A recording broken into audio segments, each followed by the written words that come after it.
जब रावण का मंदिर है, रावण की जन्मभूमि है ये, ठीक है, तो उसकी वजह से स्थापना करना भी ज़रूरी है।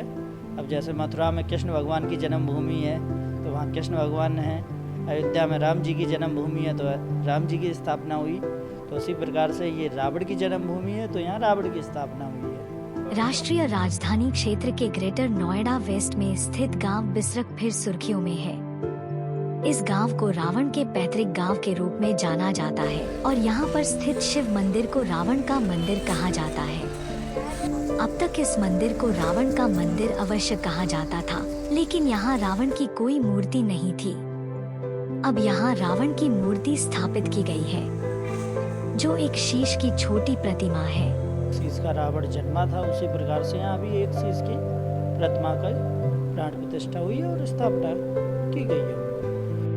इसके लिए 3 दिन तक कार्यक्रम चला, जिसका अंत भंडारे के साथ हुआ। मंदिर के महंत प्रिंस मिश्रा का कहना है कि दशहरे के अवसर पर यहाँ पर रावण के 10 शीश वाली मूर्ति की स्थापना की जाएगी।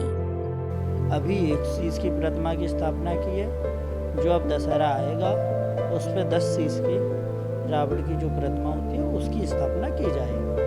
बिसरक गांव को रावण के पैतृक गांव के रूप में जाना जाता है। बिसरक गांव का उल्लेख शिव पुराण में है और इसे ऋषि विश्रवा के जन्मस्थान के रूप में माना जाता है। पिताजी इसी जगह के रहने वाले थे, दादाजी इसी जगह के रहने वाले थे, यहाँ तक कि इन 5 भाइयों का भी जन्म इसी जगह हुआ है। ठीक है, यहाँ रावण ने तो पूजा मात्र की है। जो रावण के दादाजी थे पुलस्त ऋषि, ब्रह्मा जी के मानस पुत्र, उन्होंने अपनी तपस्या से प्रकट किया।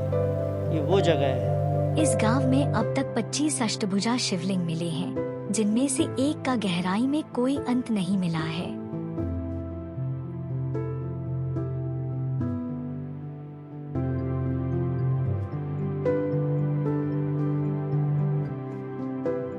ये शिवलिंग पूरे भारत में आपको कहीं देखने को नहीं मिलेगा, बल्कि पूरे विश्व में, क्योंकि ये एक तो ये स्वयंभू है, ठीक है, अष्टभुजी जिसको बोलते हैं, और इसका कोई अंत नहीं है।